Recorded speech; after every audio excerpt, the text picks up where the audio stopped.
Hello everyone and welcome to Cronkite Cut, where our entertainment news is a cut above the rest. I'm Chancellor Johnson. And I'm Francesca Mia Gomez. On this week's episode, we're talking about some changes for the America's Got Talent crew, and we have the latest on some talk show tea. But right now, let's go to Emily Fohr to talk about some upcoming documentaries. Hey everyone, it's Emily Fohr, and this may be my favorite episode yet. Growing up near Chicago, I'm a huge Chicago Cubs fan, which is why I'm really excited to talk about an upcoming documentary about former star Cubs player David Ross. According to THR, Ross is teaming up with Radar Pictures and the Cubs to make the film adaptation of his memoir, Teammate, My Journey in Baseball and a World Series for the Ages, which will be published and released in May 2017. The film is to be called Teammate, My Life in Baseball. Currently, Ram Getz and John Corcoran are teaming up to write the script. The movie will focus on Ross as an aging backup player who is playing his very last year of baseball with the Chicago Cubs before retirement. Ross helped lead the team to victory with his Game 7 World Series home run off the unhittable Indians relief pitcher Andrew Miller. With that one swing, Ross has become a Chicago icon and hero forever.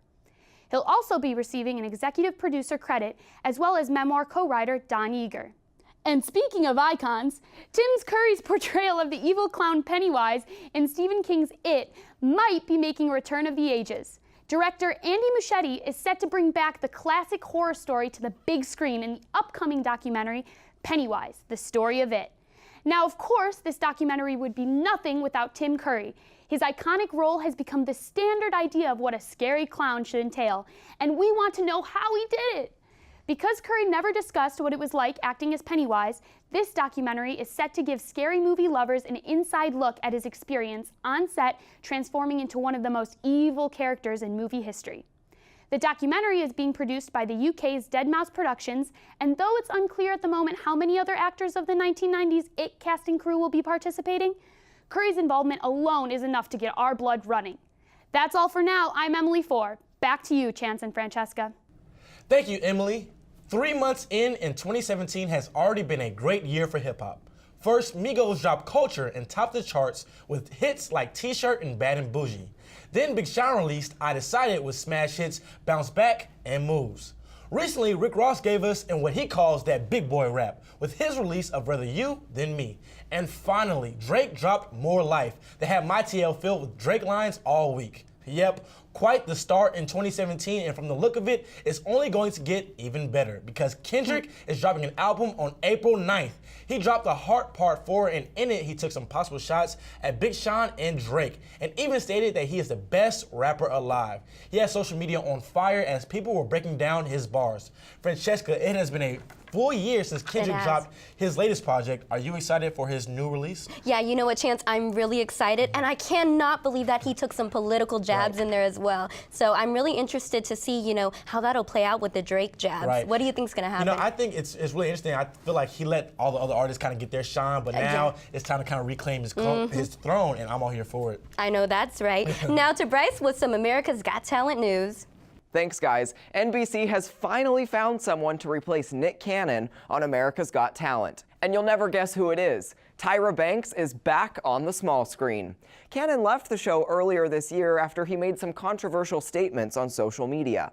In a statement, Banks says she loves how AGT helps big, fierce, and outrageous dreams come true. Banks will also return to hosting America's Next Top Model. As America's host, she is officially taking over. And in more America's Got Talent news, Judge Mel B filed for a divorce from her husband, Stephen Belafonte, after nearly 10 years of marriage. But the next day, she was out and about in Beverly Hills wearing her engagement ring and wedding band. People magazine reports Mel B filed the divorce papers earlier this month, which listed the official separation date as December 28th. She's asking for joint custody of their 5-year-old daughter, Madison Brown Belafonte. As part of the divorce, the 41-year-old former Spice Girl also asked for no spousal support to Belafonte. AGT returns to NBC May 30th at 8 p.m. I'm Bryce Newberry. Back to you guys. Thanks, Bryce. So Honey Nut Cheerios is famous for its delicious, heart-healthy cereal and mascot Buzz the Bee. In an attempt to increase more awareness of the decline in bee populations, Cheerios decided to remove mascot Buzz from their cereal box, which initiated the hashtag Bring Back the Bees campaign. And if that doesn't seem like enough to you, Cheerios went the extra mile by sending out wildflower seeds for people to plant in order for healthy bee climates to form.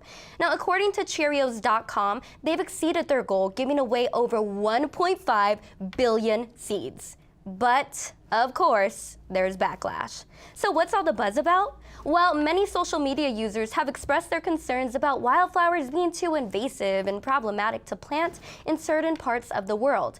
Now, Cheerios has been addressing all of these comments, replying back to one Twitter user who said, "All of the seed packets sent to each region are considered the same, but none of the seed varieties are considered invasive." Look, regardless of what side you're on, you have to give Cheerios some credit for using its platform to initiate change, because sometimes people just want something to complain about. Now, Chance, what do you think of companies like Cheerios using their platform for the greater good? And what do you think of all these people with just pure negativity? Right. I think it's really cool. You don't really see that too much from big corporations. And, you don't. You know, I think they're trying to make a positive change. And you're right. I think people will always find something to complain about. Absolutely. You know, it can be draining sometimes, but, you know, their intentions are good. So, you know, get off social media. I agree. Now to Imani with what's going on in TV. After the snow blizzard that hit New York City a few weeks ago, who would know that shade would be in this week's forecast? Whoopi Goldberg from the daytime talk show The View shades host Sarah Gilbert from The Talk, and it is for mispronouncing several of the Daytime Emmy nominees for Outstanding Entertainment Talk Show hosts' last names. And a few are from The View. Let me tell you what Whoopi said. According to E! News, she said, "I think the nominations were announced on The Talk, and I think a couple of women weren't sure about the pronunciation of everyone's names. So please introduce yourself so people know." Well, the ladies did just that. Sarah Haynes, Jedediah Bila, and Sunny Halston from The View. Even Adrienne Houghton and Jenny Mai's last names were mispronounced. Joy Behar, being the comedian like she is, joked that her name was Angelina Jolie. However, Sarah cleared the air and apologized for all the names she mispronounced. Sarah said that she got the names wrong because she was nervous and she did not have time to practice their names. And as she was reading along the names, she found out right along. Sarah explained that it was a true mistake and congratulated the women from The View and The Real. The 44th Daytime Emmy Awards will be held on Sunday, April 30th. I'm Imani Stephens. Back to you guys. Thanks, Imani. Now let's go to Brandon King, who was at the red carpet premiere of Car Dogs in Scottsdale. What's up, guys? Brandon from Cronkite Cut. We're here in Scottsdale, Arizona for the premiere of Car Dogs. It's the brand new film from director Adam Corliss. We're here to talk with some of the cast and the crew. Let's see what they know. There's such a sense of energy about this project that I've gotten from the director and the writers and all the other actors. Was there a particular day on set that you found was just like, oh my God, this is the best day ever? I think there were a few days like that. There was such an excitement and a passion that was going into a date. You don't get that every day. How much interaction did you have with the ASU students involved? And did you think that that was a really good benefit to the project? I had quite a bit of an interaction with them, and I thought it was very beneficial. The students were learning firsthand in a live situation, working alongside LA professionals. I think that they're getting an opportunity now to really develop a career for themselves and to see what it really means to work on a feature film. What we're going to do is we're going to launch a major motion picture right here out of Phoenix in collaboration with the 5th biggest theater chain in the country, Harkins. We're so proud and honored to be showing our film here. The movie is called Car Dogs. I want to know right now, what is your favorite car and what is your favorite dog? All right, easy. Dog's a German Shepherd.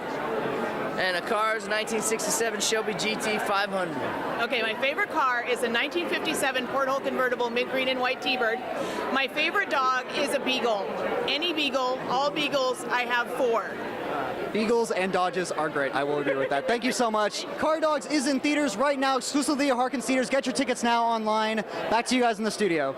Thanks, Brandon. That does it for this week's episode of Cronkite Cut, but we're always online and on social media, so check us out at Cronkite_Cut.